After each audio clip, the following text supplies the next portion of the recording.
"I can make you walk again," said the street kid to the paraplegic millionaire. The man laughed with contempt until something incredible happened. Watch this beautiful story of faith and overcoming to the end. If this story interested you, subscribe to our channel. Don't forget to like this video and tell us which city you're watching us from. We'll keep going. Marcus Sterling stood at the floor-to-ceiling windows of his penthouse office, watching the city sprawl beneath him like a complex mathematical equation. His fingers traced invisible patterns on the glass, following the flow of traffic 40 stories below. Predictable, measurable, controlled. Just the way he liked everything in his life. The Wall Street Journal had just published another glowing profile about him. The algorithm whisperer, they called him. The man who could predict market trends with uncanny accuracy, who had turned a modest inheritance into a billion-dollar empire through pure analytical prowess. Marcus allowed himself a small smile, the kind that barely disturbed the precisely trimmed edges of his salt and pepper beard. "Mr. Sterling," his assistant's voice crackled through the intercom. "The board is waiting in the conference room." Marcus straightened his already impeccable tie and gathered his tablet. Today's presentation would be another masterclass in strategic thinking. He had spent weeks perfecting the probability models, calculating every possible scenario. Success, after all, was just a matter of eliminating variables. The boardroom fell silent as he entered. 12 pairs of eyes followed his movement to the head of the table, where he connected his tablet to the display system. The quarterly projections appeared on the screen, a beautiful symphony of charts and graphs that told the story of their next triumph. "Ladies and gentlemen," Marcus began, his voice carrying the quiet authority of someone who had never been wrong. "The numbers don't lie. Our new investment strategy will yield a minimum 30% return within the first quarter." He moved through the presentation with surgical precision, addressing every potential concern before it could be raised. This was his element, the perfect blend of data and persuasion. By the end, even the most skeptical board members were nodding in agreement. "Brilliant as always, Marcus," said James Morrison, the eldest board member. "But have you considered the human factor? The market isn't just numbers." Marcus's expression didn't change, but something flickered in his steel-gray eyes. "The human factor, James, is simply chaos that hasn't been properly quantified. Every decision, every emotion can be reduced to predictable patterns. That's why we succeed where others fail." The meeting concluded with unanimous approval for his strategy. As the board members filed out, Marcus remained behind, making minor adjustments to his models. The sun had set by the time he finished, casting long shadows across the empty conference room. His phone buzzed with a message from his doctor's office, another reminder about his annual physical. Marcus dismissed it with a swipe. He had calculated his health risks down to the decimal point, maintained a perfect diet and exercise regimen. Medical checkups were just a formality. The drive home in his meticulously maintained Tesla was precisely 27 minutes long. He used this time to review market reports through his car's audio system, absorbing information that would give him an edge in tomorrow's trades. Every minute was an opportunity for optimization. His mansion greeted him with programmed lighting and the perfect temperature. No surprises, no variables. The house staff had already departed for the day, leaving him alone in his carefully curated world.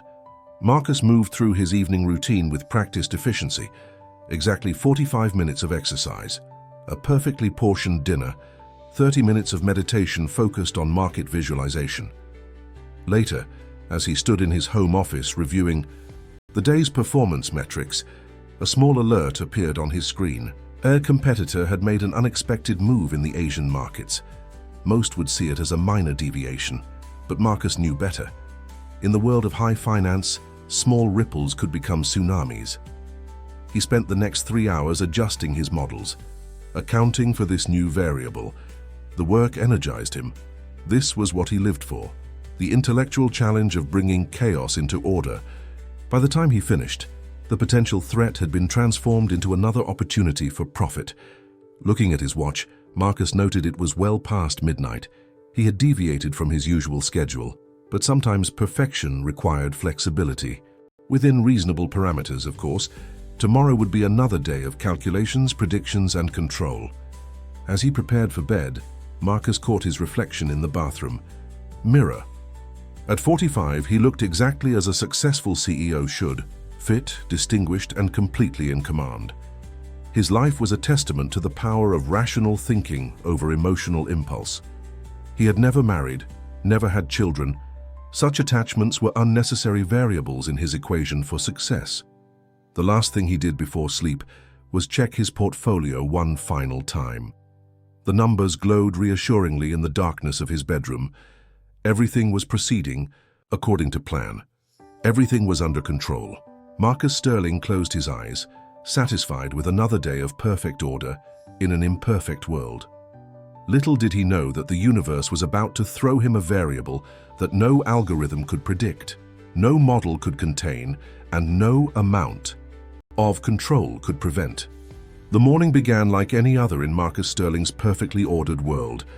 His smart home system activated at precisely 5:30 a.m., gradually increasing the lighting while playing his carefully selected morning playlist, Bach's well-tempered clavier, chosen for its mathematical precision. He had just finished his morning meditation when his phone buzzed with an urgent message from the office. Major market fluctuation in European trading. Emergency board meeting called for 7 a.m. Marcus's lips curved into a slight smile. He had predicted this possibility 3 months ago and had already prepared contingency plans. This was why he succeeded where others failed. He never left anything to chance. He dressed quickly in one of his identical charcoal suits, selected with scientific precision for its psychological impact in high-pressure situations. The morning air was crisp as he stepped out of his house, briefcase in hand. His driver, Thomas, held the car door open with practiced efficiency. Marcus had hired him specifically for his record of perfect punctuality and defensive driving statistics. The drive to the office would take exactly 23 minutes in current traffic conditions. "The usual route, Mr. Sterling?" Thomas asked, already knowing the answer. "No," Marcus replied, surprising both Thomas and himself. "Take Madison Avenue today." He had noticed a subtle pattern in traffic data, suggesting a 2-minute advantage using this alternate route. Every second counted on days like this. The car pulled away from the curb, merging smoothly into the early morning traffic. Marcus opened his tablet, reviewing the latest market data. The numbers danced across the screen, telling a story of chaos that he would soon bring to order.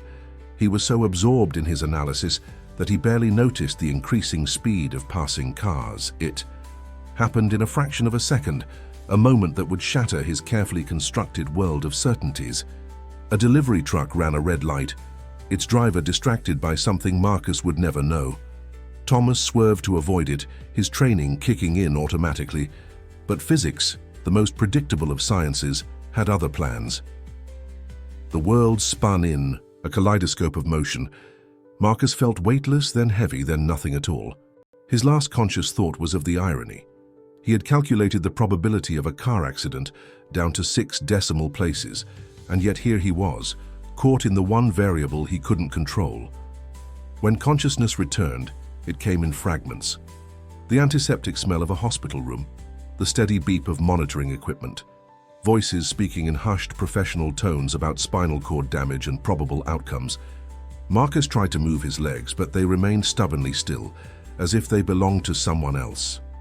Dr. Sarah Chen, the head of neurology, stood at the foot of his bed, her expression carefully neutral. "Mr. Sterling, I need to be direct with you. The impact caused severe trauma to your thoracic spine. The damage," she paused, choosing her words carefully, "is permanent. You'll need to prepare yourself for significant life changes." Marcus listened with the same analytical detachment he applied to market reports. His mind immediately began calculating rehabilitation possibilities, experimental treatments, statistical probabilities of recovery. But Dr. Chen's next words cut through his mental equations. "This isn't something you can solve with logic or willpower, Mr. Sterling. Sometimes acceptance is the only path forward." The word acceptance hit him like a physical blow. Throughout his life, he had never accepted limitations. Every obstacle was simply a problem waiting for the right solution. But now, lying in that sterile hospital room, he faced an equation with no solution, a variable that couldn't be controlled. The days that followed were a blur of specialists, tests, and increasingly desperate searches for alternatives. Marcus deployed his considerable resources, consulting the world's top physicians, exploring experimental treatments. Each conversation ended the same way, with that word he had come to hate: acceptance. His board of directors sent flowers and carefully worded messages about taking all the time he needed. The financial press buzzed with speculation about the future of his empire, but Marcus barely noticed. For the first time in his life, he was facing a problem that couldn't be solved with algorithms or market analysis. In the quiet hours of the night, when the hospital corridors fell silent, Marcus would lie awake, staring at the ceiling. His mind, once filled with complex calculations and market predictions, now churned with questions he had never allowed himself to consider. What was the value of control when the most basic aspects of life could be taken away in an instant? What good were his billions if they couldn't buy back what he had lost? The answer, he knew, lay somewhere beyond the realm of logic and numbers.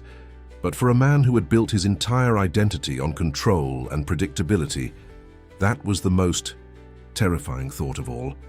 Marcus Sterling's mansion, once a symbol of his success, had become his prison.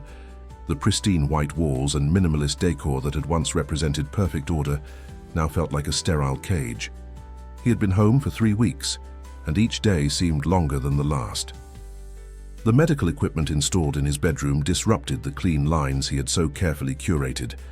Monitors, specialized beds, and mobility aids, each piece a constant reminder of his new reality. He had dismissed most of the nursing staff within the first week, unable to tolerate their pitying glances and gentle encouragements. Mr. Sterling, his remaining nurse, Grace, knocked softly on his door. "It's time for your physical therapy." "Cancel it," he commanded, his voice carrying the same authority it had in board meetings. "And clear my schedule for the rest of the day." Grace hesitated, her experienced eyes taking in his rigid posture, the untouched breakfast tray, the laptop open to stock market figures. "The doctors stress the importance of maintaining your therapy schedule." I said cancel it. The words came out sharp enough to cut glass. "And bring me the latest reports from the office." Once she left, Marcus turned his attention back to his laptop. The numbers on the screen should have been comforting. His company was still performing well under the temporary leadership he had established. But for the first time in his life, the equations and projections felt hollow. He had tried to approach his condition like any other problem, created spreadsheets tracking every minute improvement in mobility, researched every experimental treatment available, calculated the statistical probability of various outcomes. But the numbers kept leading him to the same conclusion, one he refused to accept. His phone buzzed constantly with messages from board members, business associates, and the occasional family member he had never bothered to stay in touch with. He ignored them all. The only calls he took were from his research team, tasked with finding any breakthrough treatment, no matter how experimental or costly. As evening approached, Marcus instructed his home automation system to lower the blinds. The sight of people walking freely on the street below had become unbearable. In the dimming light, he pulled up the latest medical journal articles on his tablet, scanning for any mention of spinal cord regeneration. A soft knock interrupted his reading. "Mr. Sterling?" It was Grace again.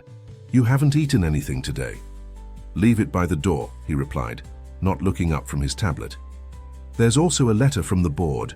They're requesting a video conference to discuss the company's direction." Marcus's jaw tightened.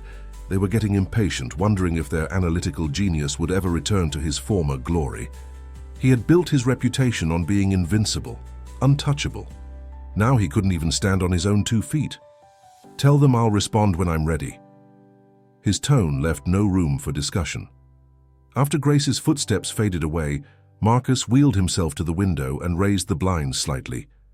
The city lights twinkled below, a constellation of life continuing without him. He had once viewed these lights as a reflection of his influence, each glowing window a potential opportunity.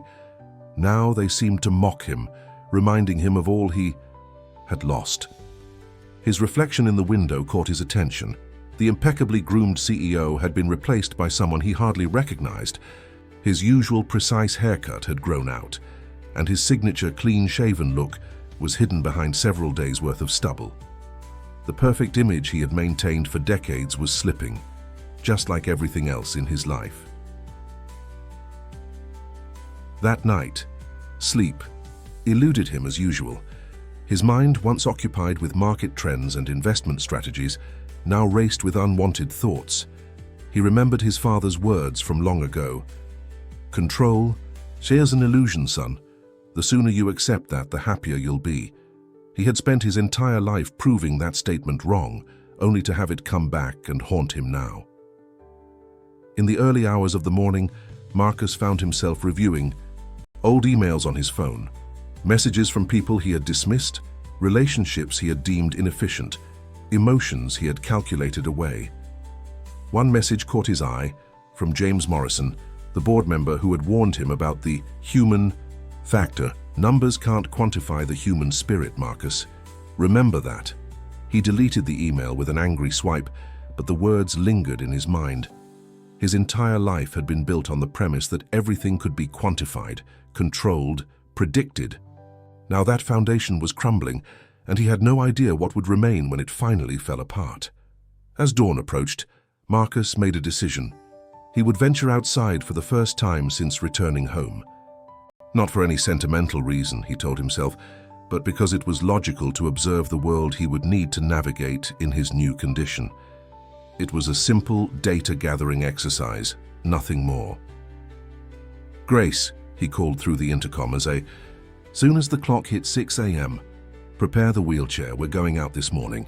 The surprise in her voice was evident, but she knew better than to question him. "Yes, Mr. Sterling, I'll make the arrangements."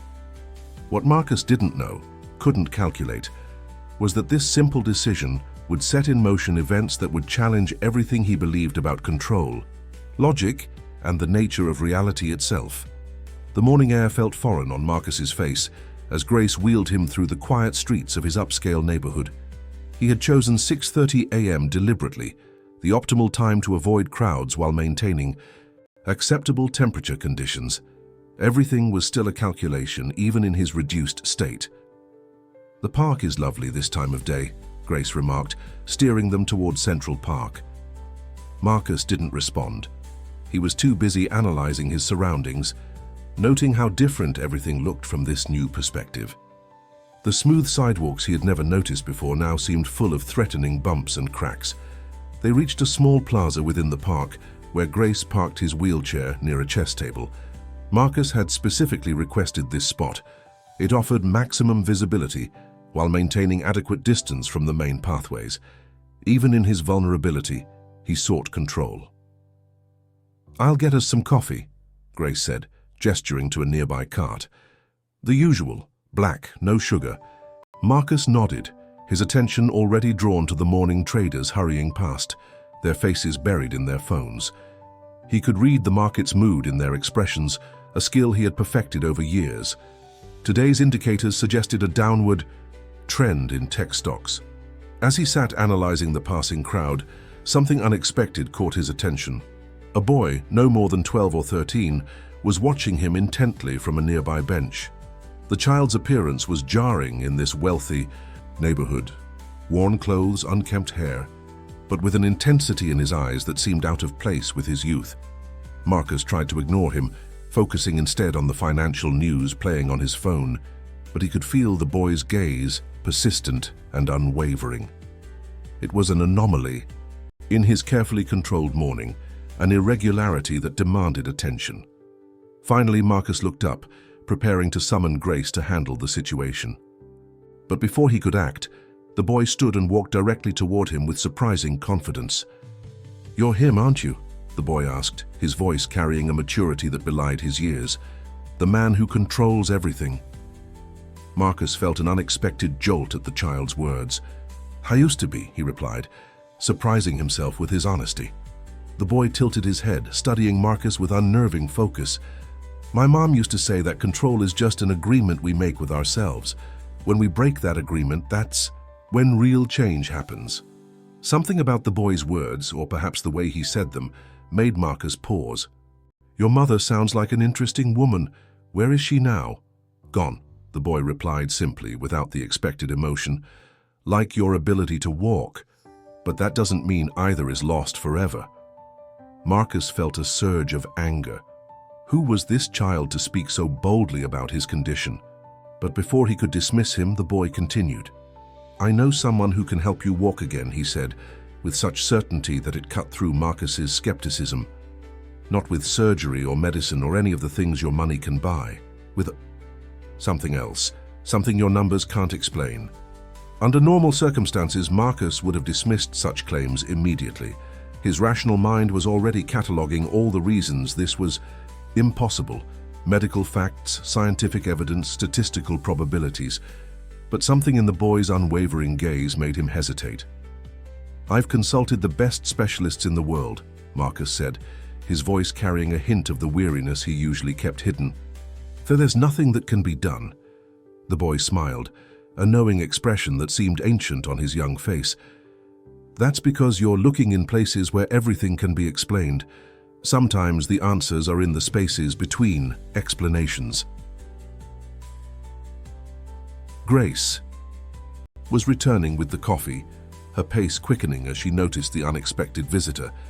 But before she could intervene, the boy reached into his pocket and pulled out a worn piece of paper. Come to this address tomorrow at sunrise, he said, placing the paper on Marcus's lap. Only if you're ready to believe in something bigger than your calculations. Without waiting for a response, the boy turned and walked away, disappearing into the morning crowd with surprising speed. Grace arrived, looking concerned. Is everything all right, Mr. Sterling? Who was that? Marcus looked down at the paper in his lap. The address was written in careful, precise handwriting, a stark contrast to the boy's disheveled appearance. Everything about this encounter defied logical explanation, yet he couldn't dismiss it as easily as he dismissed other irregularities in his life. Take me home, Grace, he said, carefully folding the paper and placing it in his pocket. I need to think. As they made their way back through the park, Marcus found his mind doing something unusual. Instead of calculating probabilities and analyzing risks, it kept returning to the boy's words about the spaces between explanations. For the first time since his accident, he was confronting something his analytical mind couldn't process. That night, lying in his bed, Marcus held the piece of paper up to the light, studying it as if it might reveal its secrets through pure observation. The logical part of his brain produced countless reasons to ignore it. It was probably a scam, a desperate attempt to exploit his vulnerability, or at best, the misguided beliefs of a troubled child. Yet, something deeper, something he had spent a lifetime suppressing, whispered that perhaps there were indeed things that existed beyond the realm of his beloved numbers and calculations. As he drifted off to sleep, Marcus realized he had already made his decision, though he wasn't ready to admit it even to himself. The next morning arrived with an unusual tension in Marcus Sterling's perfectly ordered world. He had spent hours analyzing the previous day's encounter, trying to rationalize it, to fit it into his framework of logic and probability. But the boy's words kept echoing in his mind, defying his attempts at analytical dissection. Mr. Sterling. Grace's voice came through the intercom at precisely 5:45 a.m. Are you sure about this? We don't know anything about these people or this place. Marcus adjusted his collar, ensuring his appearance was impeccable despite his seated position. Have Johnson bring the car around, and Grace, I won't be needing your assistance today. But sir, that will be all, Grace. His tone carried the same authority it had when he commanded boardrooms, though something felt different today.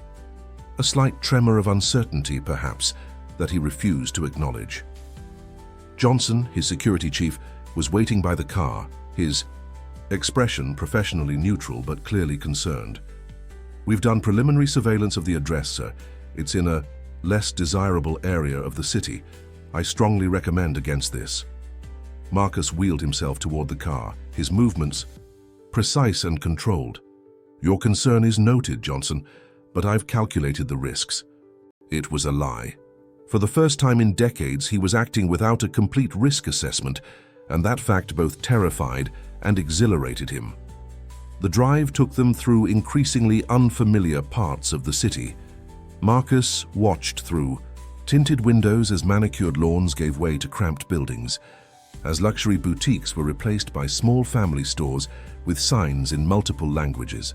His analytical mind automatically began calculating property values and investment potential. But something else caught his attention: the vibrancy, the life that seemed to pulse through these streets despite their apparent disorder. They arrived at their destination just as the sun was beginning to paint the sky in shades of pink and gold. The address led them to a narrow street between two aging apartment buildings. A small gathering of people was already there, sitting on wooden chairs or standing in small groups, talking quietly among themselves. "This is absurd," Johnson muttered, surveying the scene with professional suspicion. "Mr. Sterling, as head of your security, I cannot recommend—" "Wait here, Marcus," interrupted, his voice firm. "I'll handle this myself." As Johnson helped him into his wheelchair, Marcus noticed the dramatic contrast between his tailored suit and the modest surroundings. He had dressed formally out of habit, but now he felt conspicuous, out of place in this world that operated under different rules than his own. The boy from the park was waiting at the entrance to a small courtyard, as if he had known exactly when Marcus would arrive. His smile carried the same unsettling wisdom that had caught Marcus off guard the day before. "You came," the boy said simply. "That's the first step, showing up when your logic tells you to run." Marcus felt a familiar surge of irritation at the child's presumption, but something stopped him from delivering the cutting response that came naturally to his lips. Instead, he found himself asking, "What's your name?" "Miguel," the boy replied, then added with a hint of amusement, "But I guess you need more than that. You probably want my full name, background check, risk assessment." "That would be the prudent approach," Marcus agreed, surprised to find himself almost smiling. "Sometimes prudence is just another word for fear," Miguel said, turning to lead the way into the courtyard. "Come on, he's waiting." The courtyard opened into a small garden that defied Marcus's expectations. Instead of the rundown space he had anticipated, he found himself in a meticulously maintained haven of green life. Plants of all varieties grew in an apparent chaos that, upon closer inspection, revealed its own kind of order, different from the rigid patterns he preferred, but undeniably purposeful. People sat on benches and chairs scattered throughout the garden, some in wheelchairs like himself, others with various visible ailments. What struck Marcus most was their expressions, a peculiar mix of hope and serenity that his analytical mind struggled to categorize. "Everyone here has a story," Miguel explained as he guided Marcus through the garden. "Some were told they'd never walk, speak, or live normally again. Others carried wounds that no one could see, but that hurt just as much. They all came here looking for answers their doctors couldn't provide." Marcus's skepticism fought with his curiosity. "And they found these answers?" "Some did, some didn't," Miguel shrugged.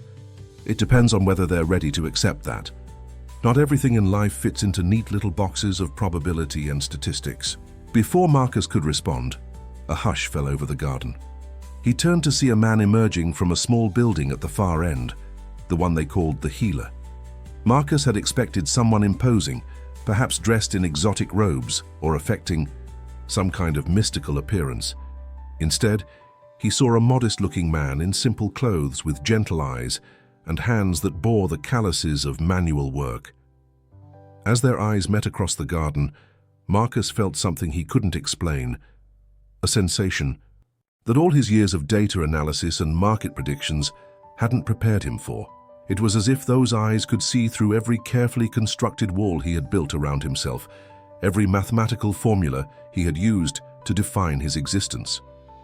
The Healer smiled, and in that smile, Marcus Sterling, the man who had built an empire on the certainty of numbers, felt his perfectly ordered world begin to shift on its axis.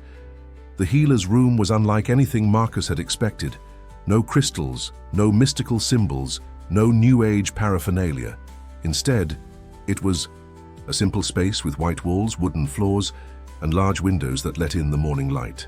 A plain massage table occupied the center, and a few chairs were scattered around the periphery. "Welcome, Mr. Sterling," the healer said, his voice carrying a quiet authority different from the kind Marcus wielded in his corporate world. "I see you've met Miguel." "Yes," Marcus replied, trying to maintain his usual analytical distance. "Though I'm still not clear on what exactly I'm doing here." The healer smiled, the expression crinkling the corners of his eyes.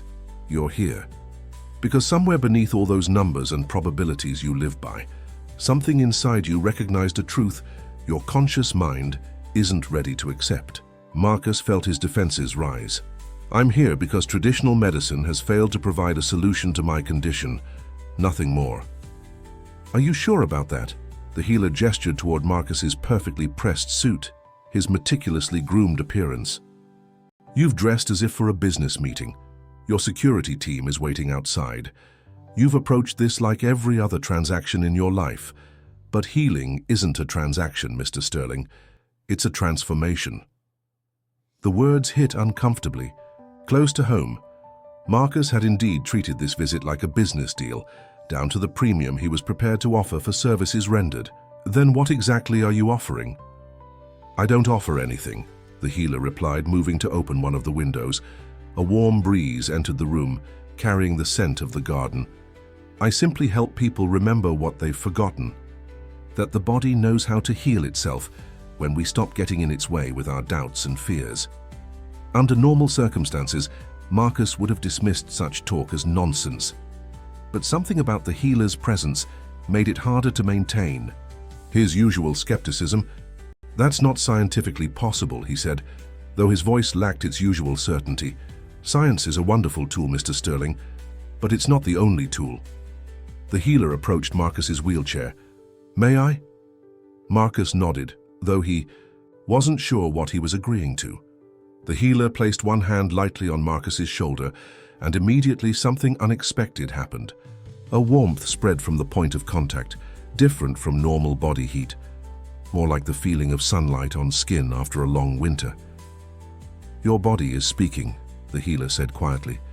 "It's been speaking since the accident, but you've been too busy with your calculations to listen." Marcus wanted to argue, to point out the absurdity of such a statement, but he couldn't ignore the sensation flowing through him. It wasn't just physical. Memories began to surface, moments he had buried beneath years of spreadsheets and market analyses. He remembered his first major business success, not the numbers, but the pure joy of achievement.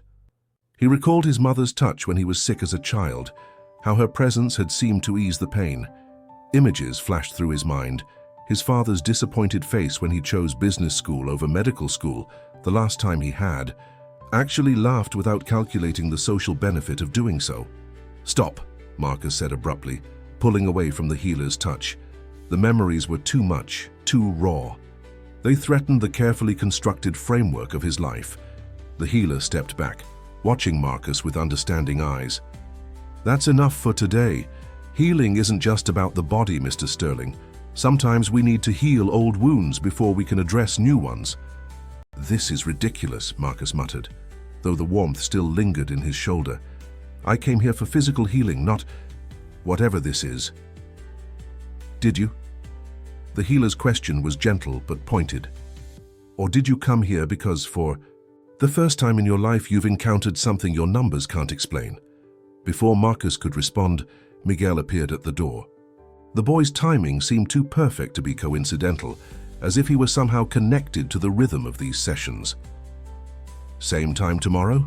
Miguel asked, his young face wearing that disconcertingly knowing expression.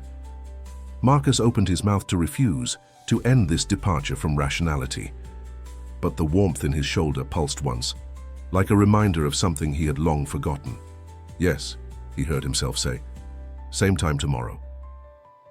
As Miguel wheeled him back through the garden, Marcus noticed everything with new intensity.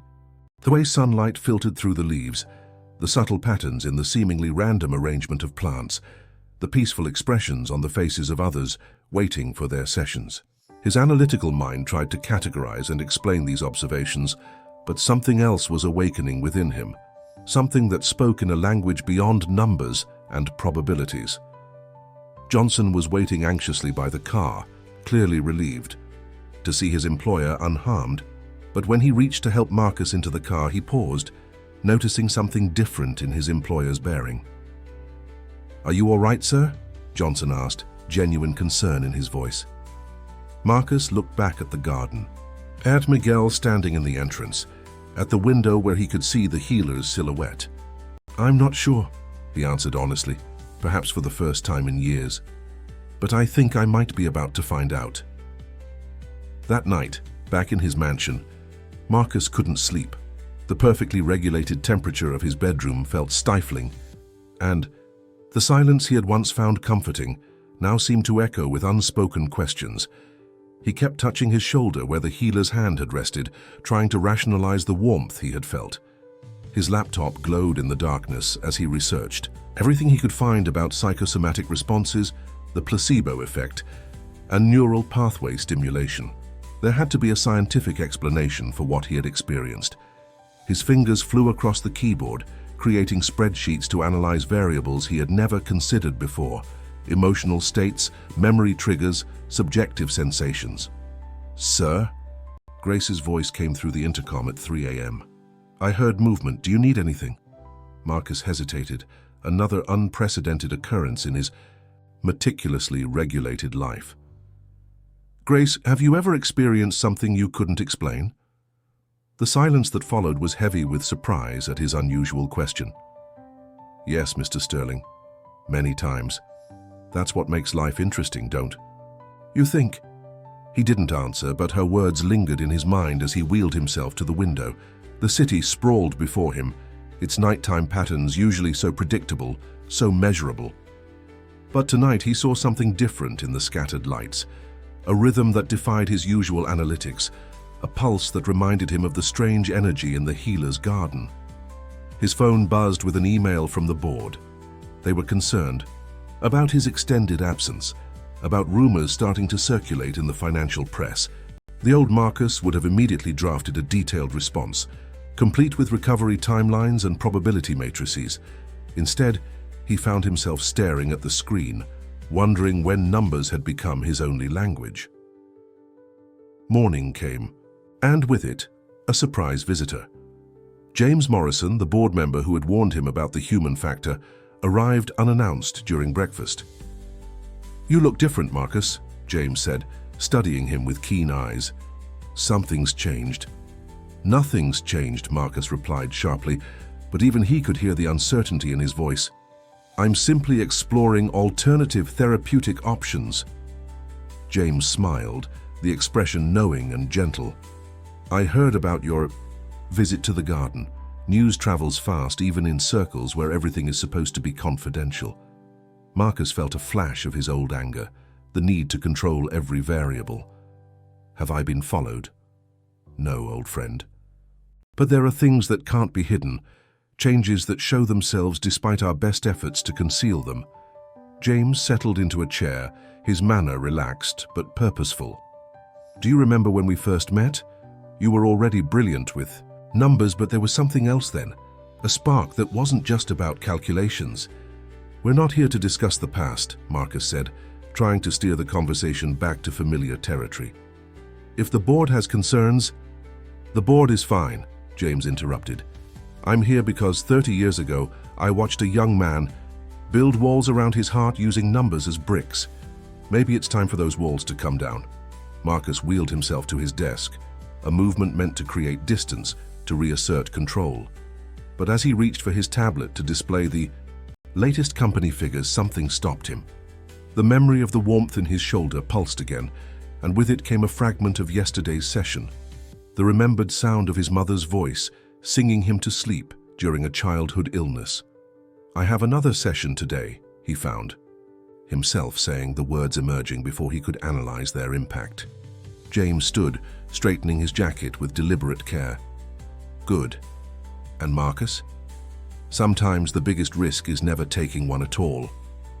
After James left, Marcus spent hours reviewing market reports, but the numbers on his screen kept blurring into different patterns.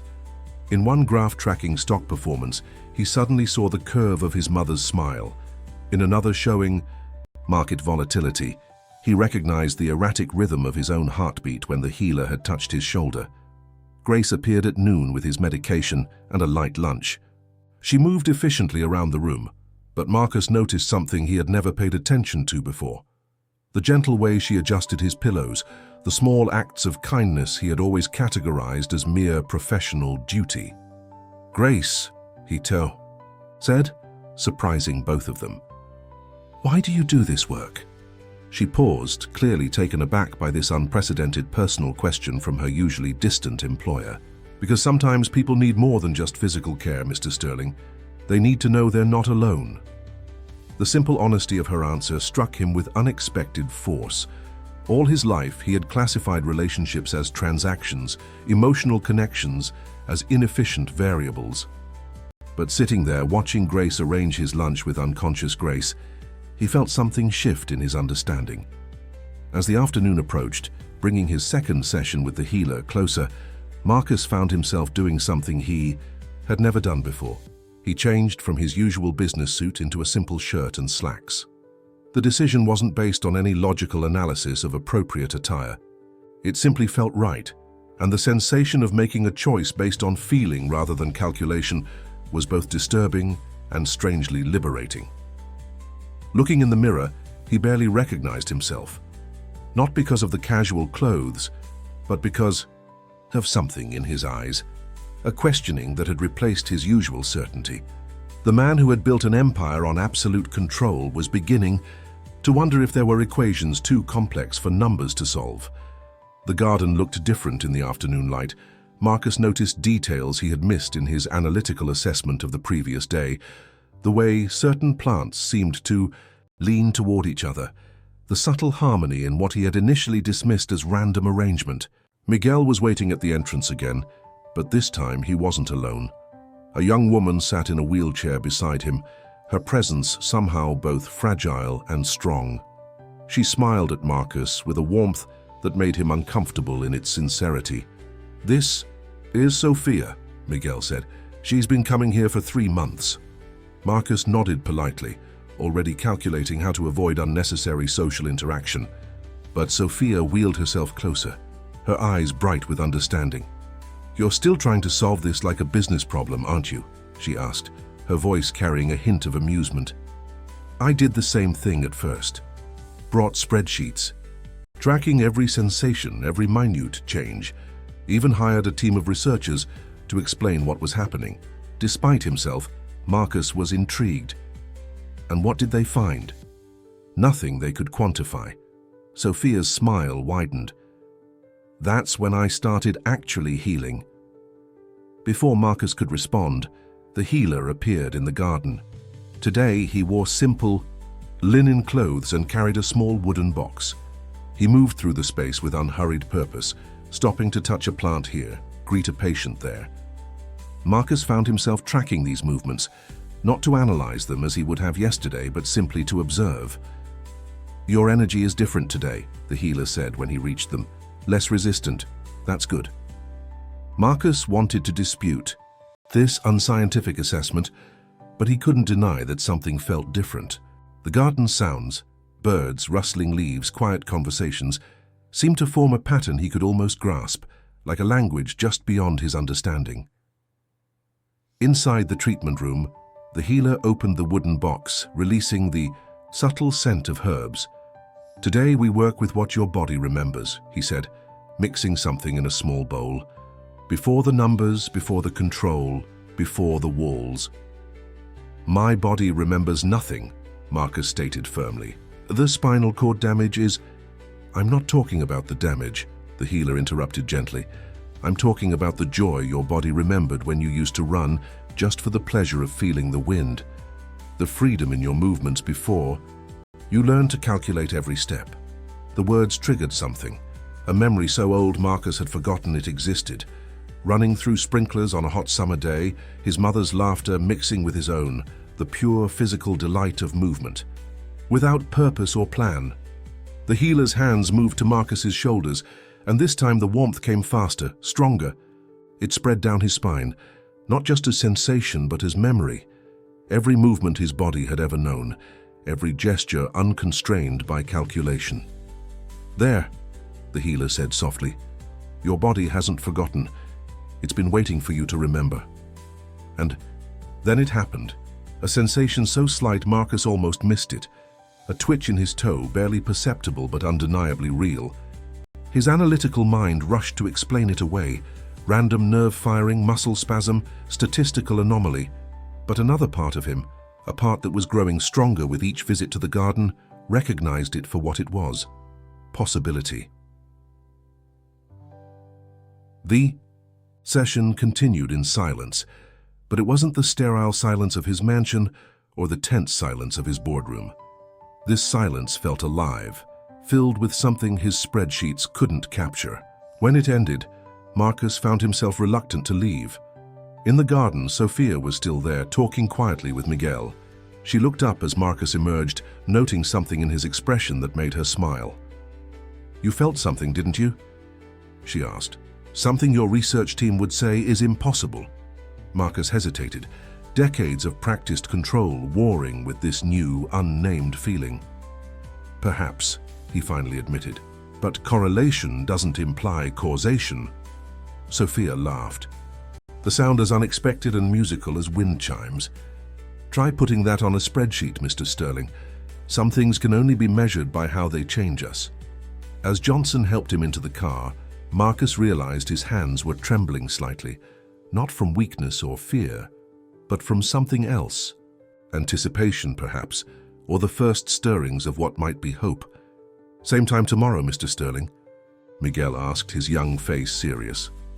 Marcus looked at the garden, at Sophia's knowing smile, at the healer standing quietly in the doorway. In his pocket, his phone buzzed with what was probably another urgent message from the board. For the first time in his adult life, he let it ring, unanswered. "Yes," he said, "same time tomorrow." The drive home was silent, but it wasn't the silence of emptiness. It was filled with the echo of Sophia's laughter, the memory of that tiny movement in his toe, and the growing awareness that some equations couldn't be solved with numbers alone. The board meeting couldn't be postponed any longer. Marcus sat in his home office, facing the wall of screens where 12 concerned faces waited for explanations. He had prepared detailed reports, financial projections, and contingency plans, his usual armor of numbers and data. But for the first time, these felt hollow, like they were missing something essential. "Marcus, we need to discuss the direction of the company," Richard Hayes, the CFO, began without preamble. "The market is getting nervous. Rumors about your condition are affecting our stock price." Marcus pulled up a chart showing the company's performance. "Our fundamentals remain strong. The automated trading systems I designed are—" "This isn't about the systems," interrupted Sarah Chen, head of operations. "It's about leadership, about visibility. The Marcus Sterling we know wouldn't hide away pursuing alternative treatments."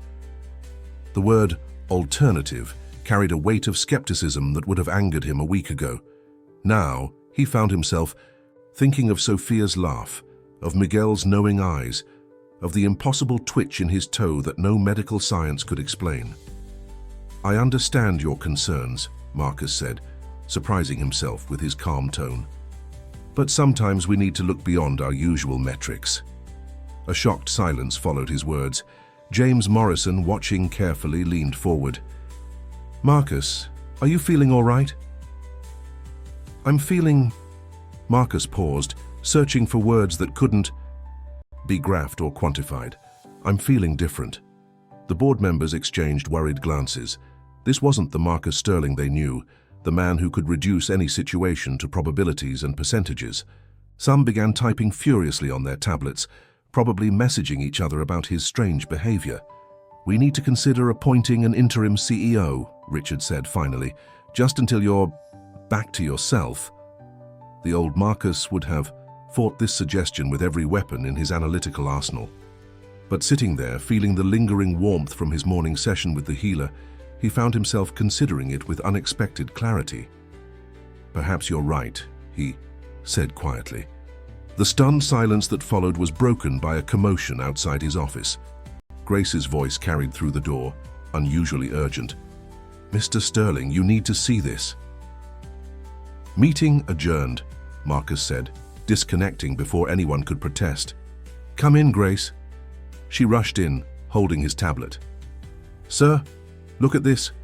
She pulled up a video from one of the security cameras in his private gym.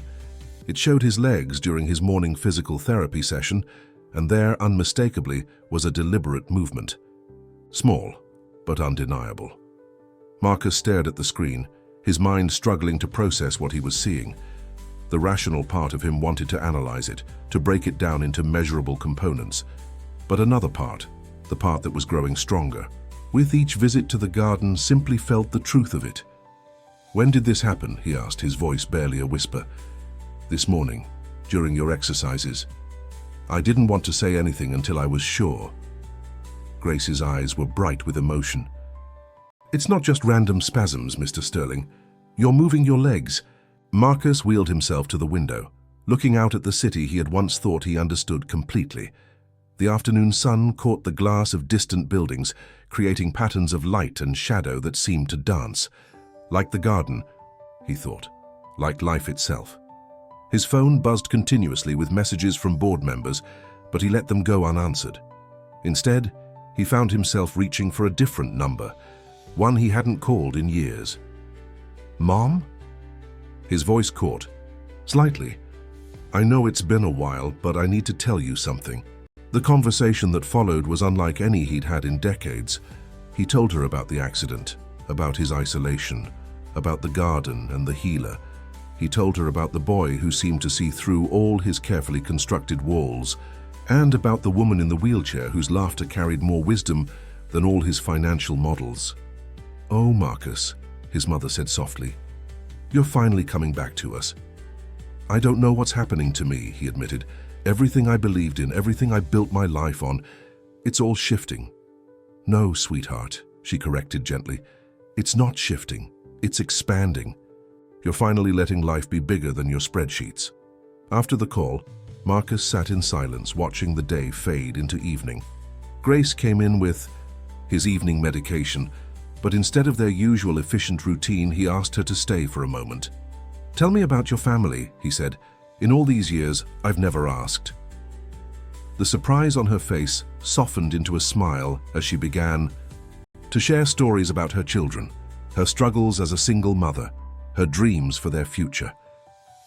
Marcus listened, really listened, and found himself wondering how many other stories he had missed in his pursuit of perfect control. As night fell, he made a decision. Reaching for his phone, he typed a brief message to the board. "Taking a leave of absence. James Morrison will serve as interim CEO. Details to follow." Then he called Johnson. "Tomorrow morning, we're going to the garden earlier than usual. There's something I need to do first." Dawn found Marcus at his company's headquarters, wheeling through the familiar corridors that had once been his domain. The early morning cleaning staff looked startled to see him, but he barely noticed their reactions. His attention was focused on a different kind of calculation now, one that couldn't be expressed in numbers. In his office, he began a task that would have seemed impossible a week ago. He went through his personal files, not analyzing performance metrics or market trends, but looking for something else entirely, traces of the human stories he had overlooked in his pursuit of perfect efficiency. He found them in unexpected places. A janitor he had almost fired for decreased productivity, until Grace quietly mentioned his wife's illness. A junior analyst whose innovative proposal he had dismissed because it didn't fit his probability models.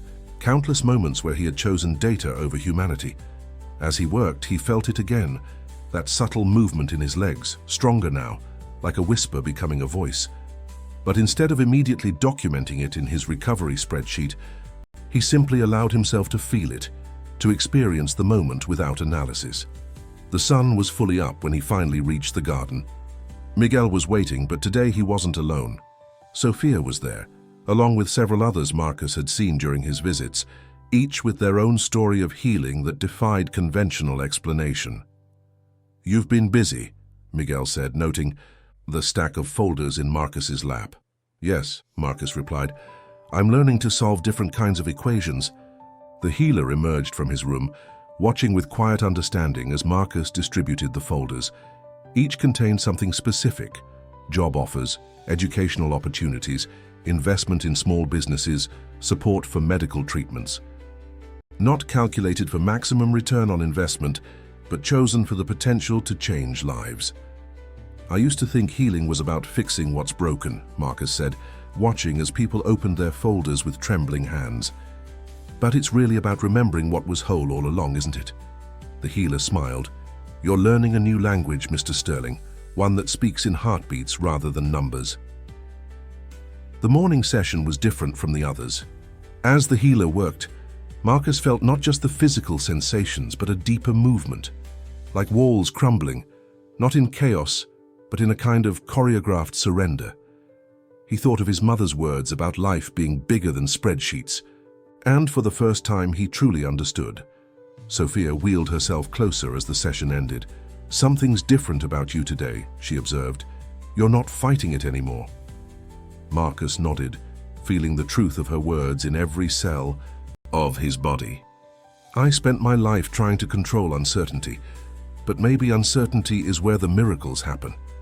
As if in response to his words, he felt it, the strongest movement yet. Not just a twitch this time, but a deliberate shift. Sophia saw it, too, her eyes widening as she watched his foot move. "That's not supposed to be possible," she whispered. "According to whom?" Miguel asked, his young face alight with that ancient wisdom. "The same doctors who said you'd never regain sensation? The same experts who said Mr. Sterling's condition was permanent?" Marcus looked at his legs, at the visible proof of something. His old self would have dismissed as statistically impossible. But he was learning that some things couldn't be contained in statistics, like the joy in Sophia's laugh, the wisdom in Miguel's eyes, the healing in the healer's touch. The garden was filling up with its usual morning visitors, but today they moved differently, energized by the folders Marcus had brought. He watched as people shared their news. A single mother discovering she had funding for her children's education, a talented artist finding support for his gallery, a former athlete gaining access to experimental treatment. "You're not just healing yourself," the healer observed quietly. "You're learning to help others heal, too." Marcus thought about his board meeting the previous day, about his decision to step back from the company he had built. In the past, such a choice would have seemed like failure. Now, it felt like growth. "The numbers will always be part of who I am," he said, watching as his foot moved again, stronger this time. "But maybe they're not all of who I can be." As the morning light filled the garden, Marcus Sterling, the man who had once believed only in what could be measured, felt himself becoming part of something that defied measurement. It wasn't just his body that was healing. It was something deeper, something that had been waiting all his life for him to notice it. The garden hummed with life around him, each person's story adding to an equation more complex and beautiful than any he had ever calculated. And in that moment, he understood that true healing wasn't about recovering what was lost. It was about discovering what had been there all along, waiting to be remembered. News of the changes at Sterling Enterprises spread quickly through the financial world. The story of the ruthless CEO who suddenly started directing company resources toward community development and healing centers sparked intense speculation. Some called it a crisis of leadership. Others wondered if Marcus Sterling had finally lost his legendary control. But in the garden where Marcus now spent most of his mornings, none of that mattered.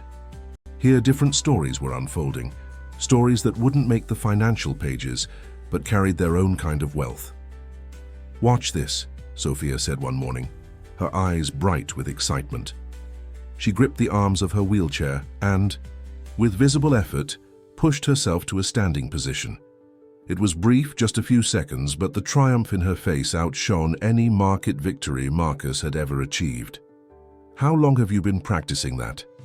he asked, noticing how the other garden regulars gathered around, their faces reflecting shared joy. "Every day while you were working with the healer," she replied, settling back into her chair. "But that's not the best part." She reached into her bag and pulled out a sketch pad. I've started drawing again, the garden, the people here, their stories. I needed a way to capture it all.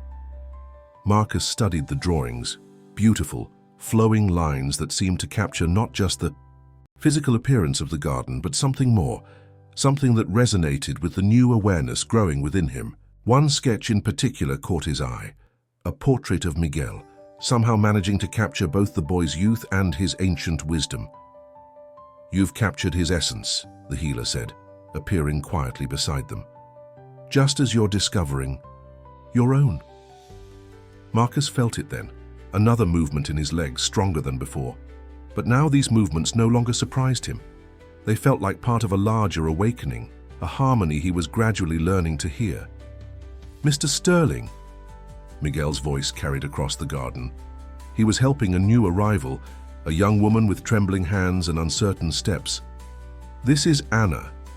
She's a former concert pianist." Marcus wheeled himself over, noticing the way Anna's fingers moved constantly as if playing invisible keys. Her story emerged in quiet words, a progressive nerve condition that had ended her career, the betrayal of the body she had trained since childhood. "The doctors say it's irreversible," she said, her voice carrying the same bitter skepticism Marcus had once felt. "That I should accept it and move on." "The doctors once said the same about me," Marcus replied, surprising himself with the gentleness in his voice. "But I'm learning that acceptance doesn't mean giving up. Sometimes it means opening yourself to possibilities beyond what science can explain." He found himself sharing his own journey, not just the physical healing, but the deeper transformation.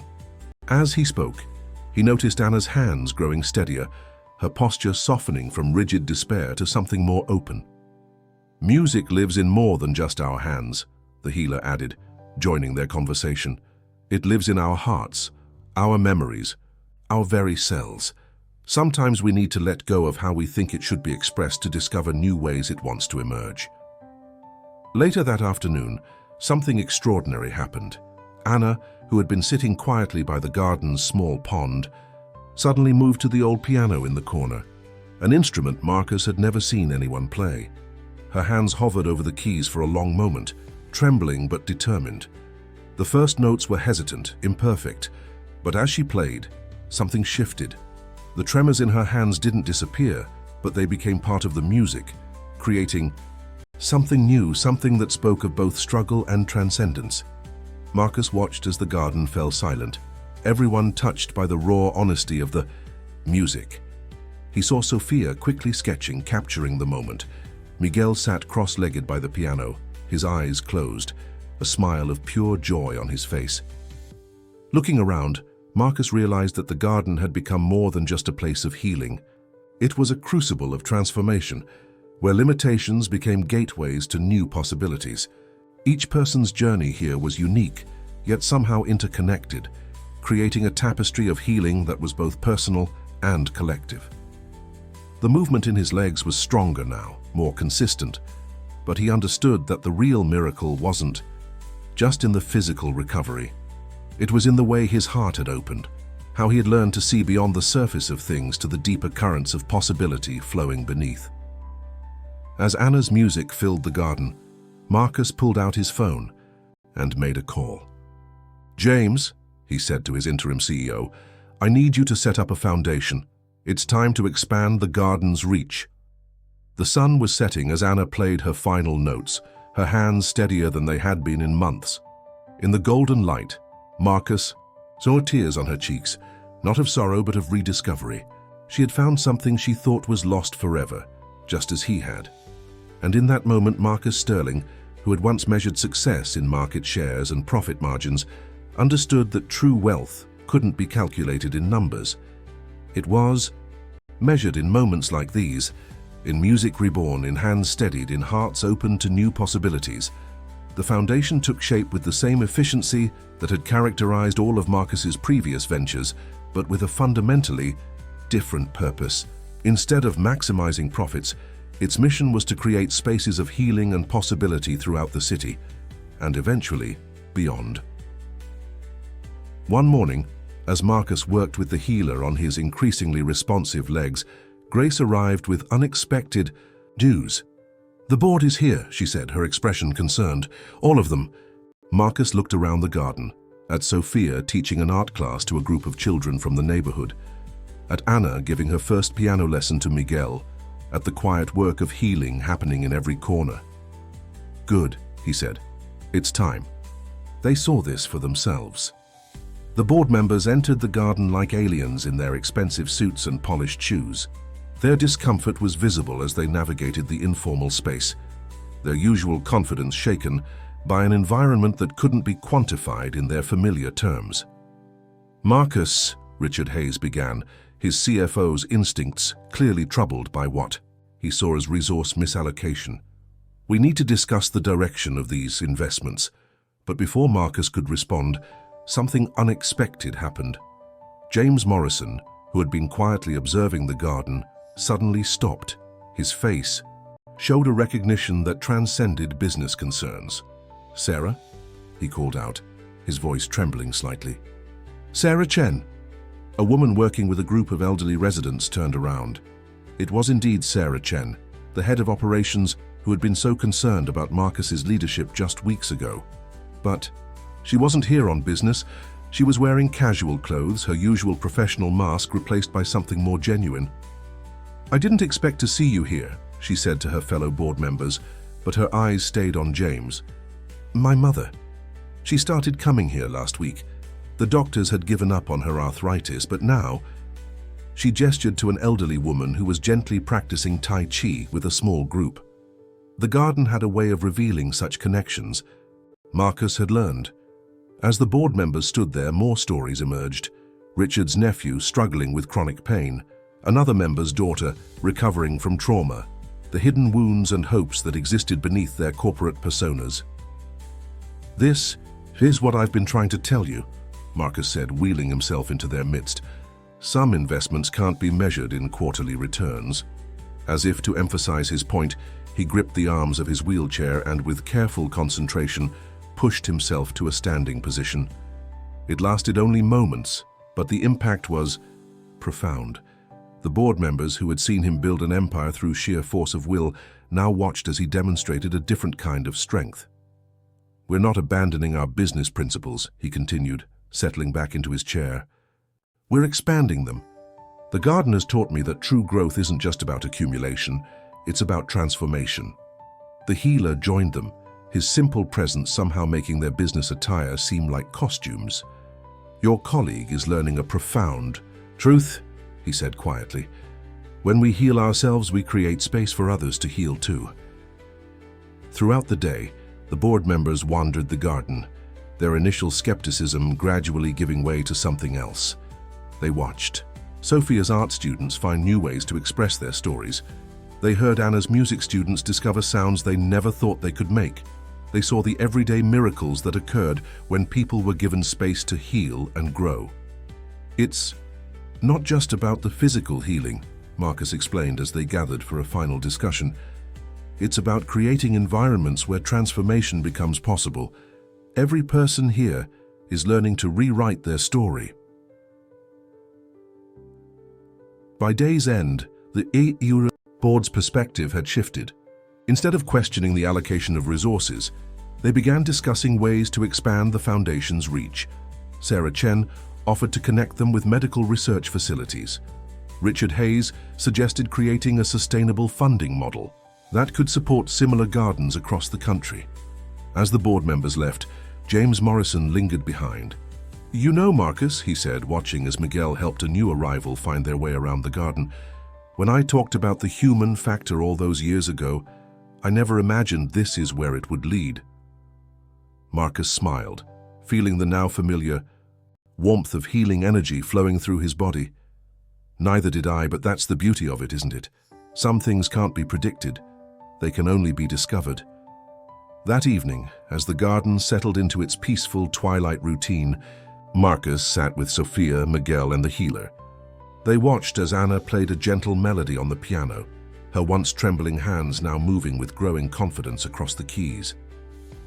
"You're creating something remarkable here," Sophia said, adding final touches to a new sketch.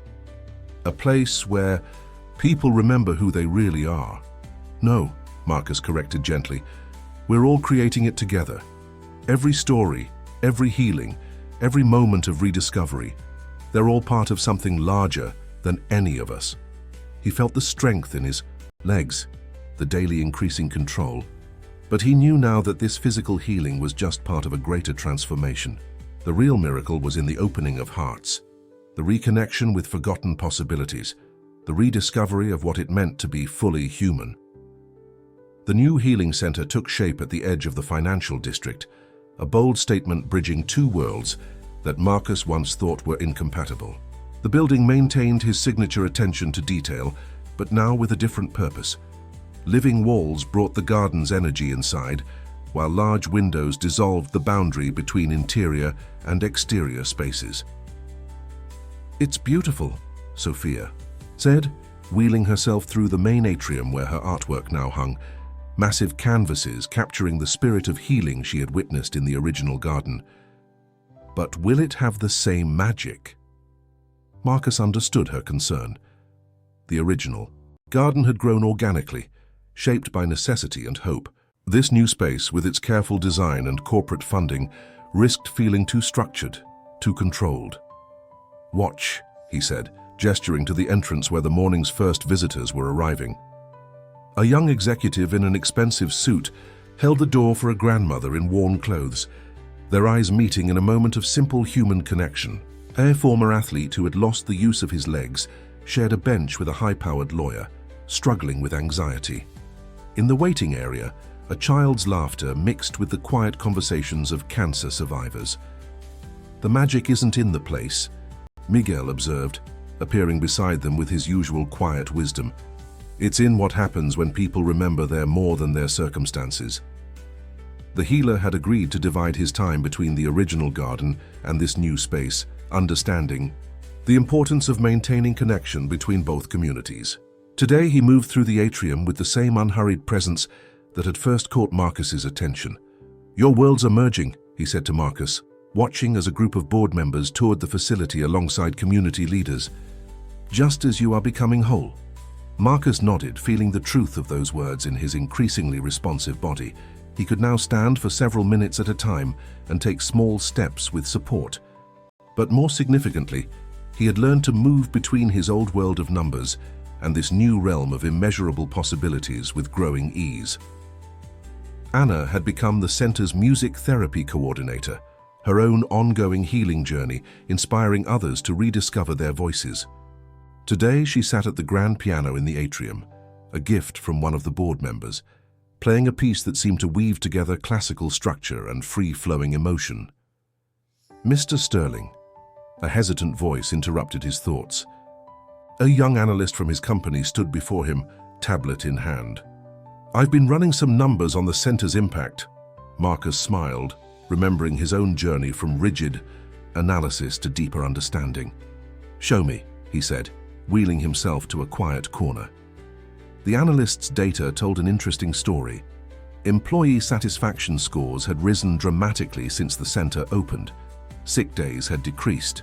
Productivity had improved, not through pressure or competition, but through a more balanced, human-centered approach to work. "But there's something else," the analyst said, showing him a series of graphs. "Something I can't quite quantify. The way people interact, the energy in the office, it's different." "Some things can't be captured in data," Marcus replied, thinking of his own transformation, "but that doesn't make them less real." As the day progressed, Marcus watched the space come alive with stories of healing and connection. A stressed trader found peace in Sophia's art class. A homeless veteran discovered purpose helping others with physical therapy. The boundaries between helper and helped, between professional and personal, between success and struggle began to blur. Grace, who had taken on the role of center coordinator, moved through the space with natural authority, her innate compassion now fully expressed in her work. "We've had to start a waiting list," she told Marcus. "Word is spreading faster than we anticipated." "Then we'll need to expand sooner than planned," Marcus replied, his business acumen now serving a different kind of growth. "The foundation can support 3 more centers by year's end." Later that afternoon, Marcus led a unique kind of board meeting in the center's rooftop garden. Business strategies merged with healing principles, profit projections included measures of human flourishing, and corporate goals expanded to embrace community transformation. "We're creating a new model," he explained to the assembled leaders, "one that recognizes that true success includes the health of the whole system, people, communities, and yes, profits too." As he spoke, he realized how far he had come from the man who once believed only in what could be measured. The numbers were still important. They provided structure and sustainability, but now they served something larger, something that could only be felt in the heart and witnessed in transformed lives. Standing carefully, supporting himself on the podium, Marcus looked out over the city he had once sought to conquer. Now he saw it differently, not as a battlefield for financial victory, but as a web of interconnected stories, each holding the potential for healing and growth. The sun was setting, painting the sky in colors that reminded him of Sophia's artwork. In the atrium below, Anna's music rose to meet the evening light, carrying with it the hopes and healing of countless hearts. Marcus Sterling, once known as the man who controlled everything, had found something far more valuable than control. He had found purpose. The impact of the healing centers rippled through the city in ways that even Marcus's expansive new vision hadn't anticipated. What began as a bridge between the financial district and the community garden had become a movement, touching lives across all social and economic boundaries. One morning, as Marcus worked with his physical therapy, he now insisted on group sessions rather than private ones, a familiar face appeared at the door. James Morrison stood watching, his usual confident demeanor softened by emotion. "My wife started walking again yesterday," he said, when Marcus wheeled over to greet him. "The doctors had said it was impossible after her stroke, but..." He gestured to the garden where his wife was now practicing Tai Chi with a small group. "This place, what you've created here, it's changing everything." Marcus smiled, remembering his own journey from skepticism to belief. "We didn't create it," he corrected gently. "We just created the space for it to happen." The morning unfolded with its usual rhythm of healing and discovery. Sophia led an art therapy session where corporate executives sat alongside homeless youth, their shared creativity bridging gaps that society usually kept fixed. Anna's music filled the space, now accompanied by a growing ensemble of recovering musicians who had found their way to the center. Miguel, who had become something of a youth coordinator, worked with a group of children from various backgrounds. "Everyone has a story of healing to share," he told them, his young voice carrying that ancient wisdom that had first caught Marcus's attention. "Sometimes we just need someone to remind us to listen." The healer moved through the space with his characteristic serenity, but today he seemed to be watching Marcus with particular attention. During their session, he finally spoke what was on his mind. "You're ready," he said simply. Marcus felt the truth of those words in his body, which now responded to his commands with growing strength and control. "Ready for what?" "To understand that healing isn't just about getting back what was lost," the healer replied. "It's about discovering what's possible." As if to demonstrate this truth, Marcus found himself standing, then taking several steps without support. The movement wasn't perfect. It probably never would be, but it carried a grace that came from acceptance rather than control. The news spread quickly through the center, not as a miracle, but as confirmation of what everyone there had come to believe, that healing followed its own path, one that couldn't be forced or predicted, only supported and celebrated. That afternoon, Marcus received an unexpected visit from his mother. She stood in the atrium, taking in the scene with tears in her eyes. "This is what your father always hoped for you," she said softly. "Not just success, but purpose." Marcus thought of his father, of their complicated relationship, of all the years he had spent trying to prove that control was the key to life. "I wish he could see this," he said. "He can," his mother replied, watching as a group of children ran laughing through the garden. In every life touched, in every heart opened, in every person who finds their way back to themselves, he sees it. The day brought more visitors, potential donors, skeptical medical professionals, curious community leaders.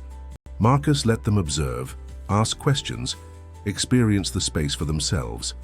He had learned that the center's power couldn't be explained in presentations or proven with data. It had to be felt, witnessed, experienced. Sophia captured it all.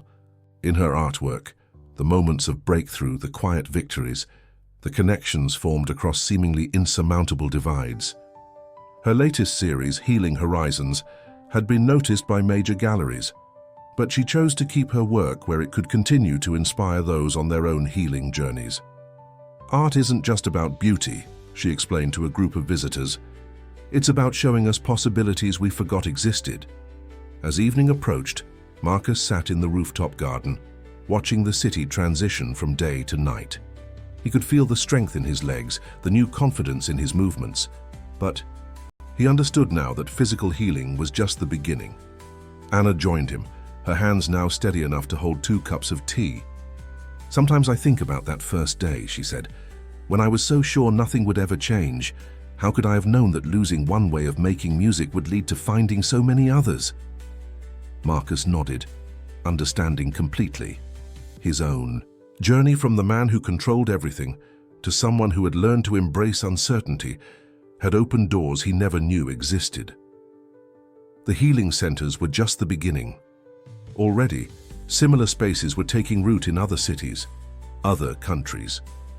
"We're part of something larger than ourselves," he said, watching the lights come on across the city, something that was always there, waiting for us to notice. The evening air carried the sound of music from below, Anna's students giving their first public performance. In the garden, Sophia's art class was finishing their day's work. Miguel sat with a new arrival, offering the same quiet wisdom that had once helped Marcus find his way. And through it all moved the healer, not as the source of healing, but as a reminder of what was possible when hearts opened and spirits remembered their own power to transform. 1 year had passed since Marcus first entered the garden. The network of healing centers had grown to 12 locations across the country, each one a unique blend of the original garden spirit and its community's specific needs.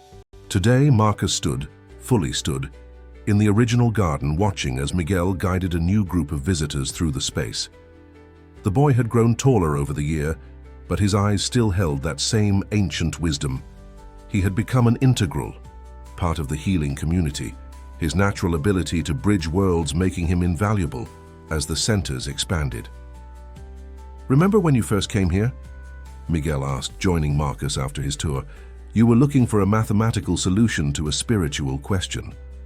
Marcus smiled, remembering his initial skepticism, his desperate need to quantify and control everything. "And you were the variable I couldn't calculate." Their conversation was interrupted by the arrival of a sleek corporate car. A woman emerged, her expensive suit and rigid posture reminiscent of Marcus's former self. Her face bore the tight control of someone holding themselves together through sheer will. "That's Claire Thompson," Miguel said quietly, "CEO of Global Innovations. She read about you in Forbes." The article had caused quite a stir in the business world. "The algorithm whisperer becomes the soul healer," not the kind of headline Marcus would have appreciated in his previous life. But it had opened doors, bringing people like Claire who might never otherwise have found their way to healing.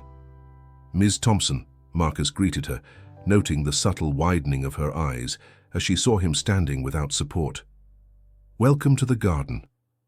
"Mr. Sterling," she responded, her voice carefully modulated. "I'm here because my board suggested it would be good PR to support your foundation. Nothing more." Marcus exchanged a knowing look with Miguel. They had heard similar declarations before. "Of course," he said. "Let me show you around." As they walked through the garden, Marcus's steps measured but steady. He didn't launch into statistics about healing rates or financial projections. Instead, he let the space speak for itself. They passed Sophia teaching an art class where children from wealthy families painted alongside kids from the local shelter. Anna's music therapy session was in full swing, her once trembling hands now confidently guiding others to find their own rhythm. "I don't understand," Claire said, watching as a former executive in a wheelchair shared a laugh with a young street artist. "Where are the treatment protocols? The progress metrics?" "We track those," Marcus replied, leading her to a quiet corner of the garden. "But they're not what matters most. Tell me, Ms. Thompson, when was the last time you slept through the night?" The question caught her off guard. The carefully maintained facade cracked slightly, revealing exhaustion beneath. "That's not relevant to—" "It's all relevant," the healer's voice came from behind them. He had appeared silently, as was his way. "The sleepless nights, the tension headaches, the feeling that no matter how much control you maintain, something essential is slipping away." Claire's composure wavered. "How did you—" "Because I was you," Marcus said gently. "Different circumstances, same story. Believing that if we could just control everything, calculate every variable, we could prevent anything from ever going wrong." A child's laughter rang out across the garden, one of Miguel's young students discovering the joy of movement in a physical therapy session. Claire watched, something shifting in her expression. "My daughter used to laugh like that," she said so quietly Marcus almost missed it. "Before the divorce, before I buried myself in work, before you forgot that some things can't be controlled, only lived," the healer completed. Marcus saw the moment the first wall crumbled, just as his own had, 1 year ago. Claire's hands, perfectly manicured, began to tremble slightly. Her shoulders, always pulled back in perfect posture, softened. "I don't know how to do this anymore," she whispered. "Any of it." "That's the first step," Miguel said, appearing with a cup of tea, "admitting that the old ways aren't working." They sat together in the garden as the afternoon light softened. Claire slowly began to share her story, the pressure to be perfect, the fear of showing any weakness, the growing sense that success had become a cage rather than an achievement. Marcus listened, recognizing every word. But now he could offer something he wished someone had offered him sooner. The understanding that transformation wasn't about abandoning who you were, but about expanding into who you could become. "Your business acumen isn't the problem," he explained. "It's a gift when used in service of something larger than profit." As if to demonstrate this truth, a group of corporate volunteers arrived for their weekly session, helping with garden maintenance and spending time with community members. The boundaries between giving and receiving healing had blurred. Everyone, both a teacher and a student in the art of being fully human. Claire watched it all, her analytical mind visibly trying to make sense of what she was witnessing. But something else was awakening too, a recognition perhaps of possibilities she had forgotten existed. "This isn't what I expected," she finally said. Marcus smiled, remembering his own journey from resistance to revelation. It never is. That's the beauty of it. The day of the Foundation's first international conference arrived with a sense of both culmination and beginning. Representatives from healing centers across the globe gathered in the original garden where it all began. Marcus stood at the entrance, greeting each arrival personally, his steady steps a living testimony to the journey they were all sharing. Sophia's artwork lined the pathways, not just her original pieces, but works created by patients-turned-artists from every center. Anna's music students performed throughout the day, their melodies weaving together classical precision and emotional freedom. The garden had been expanded to accommodate the gathering, but it maintained its essential character, a space where transformation was not just possible, but expected. "Look, what you've started," his mother said, standing beside him. She had become a regular presence at the garden, her natural warmth adding another layer of healing to the space. "Not me," Marcus corrected, watching as Miguel led a workshop on youth, mentoring, his simple wisdom now touching lives across continents. All of us together. The healer moved through the crowd, still as unassuming as ever, despite the growing recognition of his work. He stopped near Marcus, observing the gathering with quiet satisfaction. "You understand now," he said, "why that boy approached you that first day." Marcus looked at Miguel, remembering their first encounter. "He saw something in me I couldn't see in myself." "Just as you now see it in others," the healer nodded toward Claire Thompson, who had become a regular visitor and was now one of the Foundation's strongest supporters. She stood with a group of business leaders, explaining how integrating healing principles into corporate culture had transformed not just her company's performance, but its very purpose. The day unfolded like a living demonstration of everything the healing centers stood for. Medical professionals shared space with spiritual teachers, corporate executives learned from community organizers, and everywhere, stories of transformation were shared and celebrated. Grace, now the Foundation's Global Operations Director, approached with an update. "The World Health Organization wants to study our results," she said, "and 3 more countries have requested centers." Marcus nodded, but his attention was on a quiet scene unfolding nearby. A young executive in a wheelchair, recently injured in an accident, was speaking with Sophia. The look of desperate hope in his eyes was achingly familiar. "Excuse me," Marcus said, making his way over to them.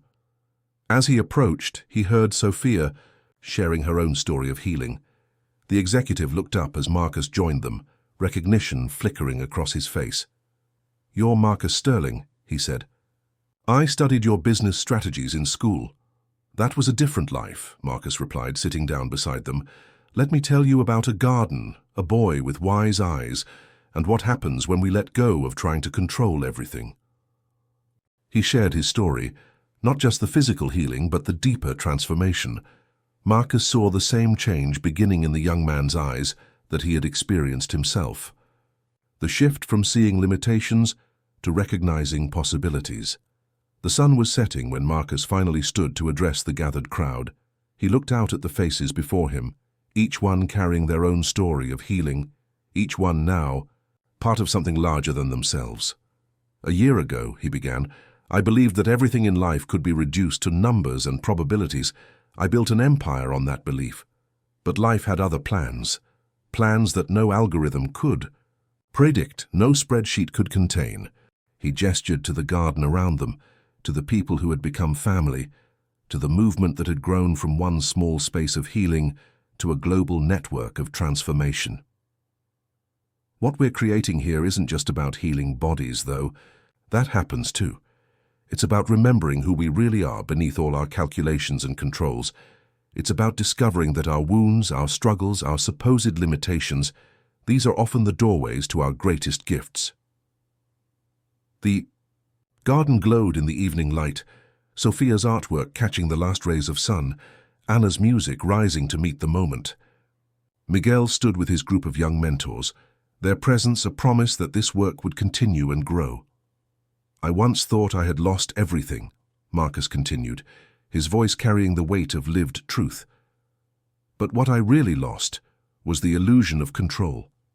And in losing that, I found something far more precious, the ability to be fully human, fully alive, fully present to all that life offers." He looked out at the faces before him, Claire Thompson with tears in her eyes, James Morrison holding his wife's hand, the young executive in the wheelchair leaning forward with new hope, and so many others whose lives had been touched by this growing ripple of healing. "This is the greatest equation I've ever encountered," he concluded. "One that can't be calculated but must be lived, that when we heal ourselves, we help heal others, and when we help heal others, we continue our own healing. This is the miracle that needs no explanation, the truth that lives in every heart waiting to be remembered." As the applause faded into the evening air, Marcus felt the rightness of it all, not in his analytical mind, but in the deeper wisdom of his transformed heart. The garden hummed with life around him, each person a testament to the endless possibilities that emerge when we let go of control and open ourselves to the greater healing that awaits us. Salty Diaz. 2 years after his first step into the garden, Marcus stood at the podium of the Global Health Summit, his posture strong and sure.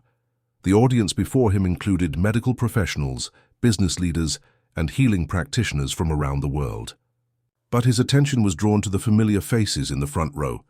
Miguel, now a poised teenager, Sophia, whose art therapy programs had revolutionized trauma treatment, and Anna, whose music therapy methods were being studied by leading neurologists. "When I first entered the garden," Marcus began, his voice carrying the quiet authority of lived experience, "I was looking for a way to fix what was broken.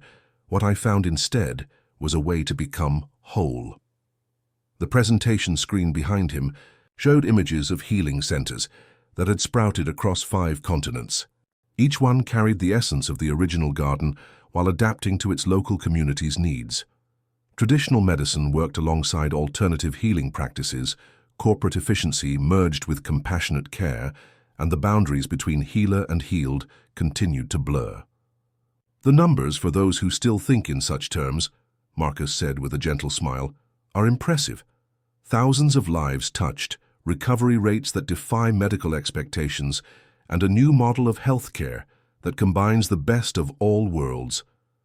Claire Thompson, now a regular speaker at healing conferences, nodded from her seat. Her own company had become a case study in conscious business practices, proving that profit and purpose could coexist and enhance each other. "But the real story," Marcus continued, "isn't in the statistics. It's in the moments of transformation that happen every day in these spaces. It's in the executive who learns to feel again, the child who discovers their inner strength, the doctor who remembers why they first chose to heal. The healer, who rarely attended such large gatherings, stood quietly at the back of the hall. His presence reminded Marcus of that first touch that had awakened something long dormant in his soul. Now that awakening had rippled out to touch countless others. "We've created something that transcends traditional categories," Marcus explained. "These aren't just medical facilities or wellness centers. They're spaces where the artificial boundaries we've created, between business and compassion, science and spirituality, giving and receiving, dissolve into something more authentic and whole." He gestured to Grace, who had become the Foundation's executive director, overseeing the global expansion while maintaining the intimate, healing atmosphere that made each center unique. Under her leadership, the Foundation had developed training, programs that helped others create similar spaces in their own communities. "What began as one man's desperate search for healing has become a movement," Grace added, joining Marcus at the podium. "But it's a movement without leaders or followers, only partners in the journey of transformation."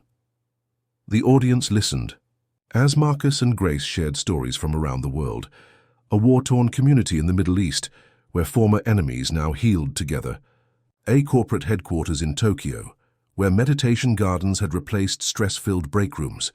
A children's hospital in Brazil, where art and music therapy worked alongside traditional treatments. The old Marcus would have tried to quantify all of this, he admitted, drawing knowing laughter from those who remembered his former reputation. He would have demanded metrics, guarantees, controlled studies. And while we have those, impressive ones, they're not what matters most. Images of transformed lives filled the screen behind him. The young executive in the wheelchair, who now ran adaptive sports programs. The stressed CEO who had found her laugh again. The scared children who had rediscovered their joy. Each face told a story of healing that transcended physical recovery.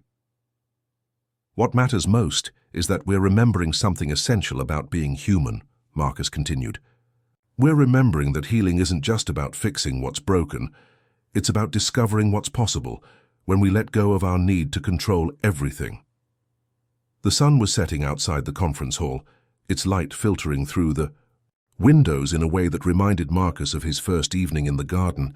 So much had changed since then, yet the essential truth he had discovered remained the same, that the greatest transformations happen when we open ourselves to possibilities beyond our calculations. "The garden taught me that true healing is never just personal," he concluded. "It ripples out, touching everyone it encounters, creating new possibilities with each connection. And while I once thought my legacy would be measured in market shares and profit margins, I now know it will be measured in lives transformed, hearts opened, and hope restored." As the applause filled the hall, Marcus looked at the faces before him, each one carrying their own story of healing, each one now part of something larger than themselves. The man who had once sought to control everything had a catalyst for a kind of change that couldn't be controlled, only nurtured and celebrated. The original garden had grown, but its heart remained the same. On a quiet morning, 5 years after his first visit, Marcus walked its familiar paths, each step a testament to both physical and spiritual healing. The early sun cast long shadows through the trees, many of which he had helped plant himself. Miguel walked beside him, no longer the mysterious child but a young man growing into his wisdom. They stopped at the old piano where Anna was teaching a new student, a former surgeon whose hands had been injured, now discovering a different way to heal. "Do you ever miss your old life?" Miguel asked, watching as Sophia prepared for her morning art class. Her work now hung in galleries worldwide, but she still spent most of her time here, helping others find their voice through creativity. Marcus considered the question, remembering the man he had been, powerful, controlled, and desperately alone. "I miss the certainty sometimes," he admitted, "the illusion that everything could be calculated and controlled." "But?" Miguel prompted, smiling knowingly. "But I wouldn't trade this uncertainty, this openness to possibility, for all the control in the world." They reached the center of the garden, where the healer was working with a group of new arrivals. Among them was a young tech entrepreneur, her frustrated expression reminding Marcus of his own early days. "Some things never change," he observed quietly. "There will always be people who need to learn what we learned here." The garden had become more than a place of healing. It was a living symbol of what was possible when barriers broke down and hearts opened. Corporate executives volunteered, alongside community members. Medical students learned from spiritual teachers. Artists worked with scientists to understand the connection between creativity and healing. Claire Thompson appeared, leading a group of international business leaders on what she called a humanity reminder tour. Her own transformation had inspired many in the corporate world to reconsider their definitions of success. "The numbers people still want proof," she said, joining Marcus and Miguel. "They want guarantees, metrics, ROI calculations." "And what do you tell them?" Marcus asked, though he knew the answer. "I tell them to spend one day in the garden, just one day of letting go of their spreadsheets and opening their hearts." She smiled. "It worked for you, after all." The morning unfolded with its usual rhythm of healing and discovery. Grace moved through the space, now training coordinators for new centers opening across the globe. Each center would be unique, shaped by its community's needs, but all would carry the spirit of this first garden. As the sun climbed higher, Marcus made his way to the small office he kept on the grounds. Unlike his old corporate suite, this space was simple, its windows opening onto the garden. On his desk sat the last spreadsheet he had created in his former life, a probability analysis of his recovery chances. Next to it lay Sophia's first sketch of him, captured on that day when he had finally let go of trying to control everything. The contrast between these two documents told the story of his transformation better than words ever could. A knock at the door revealed the healer, his presence as calm and centered as ever. "They're ready," he said simply. Marcus nodded, gathering himself for the day's most important task. In the garden's main space, a group of healers in training waited. Doctors, therapists, counselors, and others who had felt called to this work. They came from different backgrounds, different beliefs, different approaches to healing. But they shared one crucial understanding, that true healing transcended all these differences. "Your greatest tool isn't your knowledge or your techniques," Marcus told them, standing before them with strength that came from vulnerability embraced. "It's your willingness to be present with another person's journey, to hold space for their transformation without trying to control it." As he spoke, he could feel the truth of these words in his own body, in legs that had regained their strength, in a heart that had learned to feel deeply, in a spirit that had found purpose beyond profit. "The garden will teach you what you need to know," he continued, "just as it taught me, but only if you're willing to let go of your certainties and open yourself to possibilities beyond your calculations." The day drew to a close with a gathering in the garden. Anna played the piano, her music carrying all the emotion her hands had rediscovered. Sophia's students displayed their artwork, each piece a window into a soul in the process of healing. Miguel worked with his young mentors, preparing them to carry this work into the future. Marcus stood in the midst of it all, feeling the rightness of this moment, not in his analytical mind, but in the deeper wisdom of his transformed heart. The garden hummed with life around him, each person a testament to the endless possibilities that emerge when we let go of control and open ourselves to the greater healing that awaits us all. "The garden goes on," the healer said softly, standing beside him. "In every heart that opens, in every soul that remembers its wholeness, in every life that touches another with healing."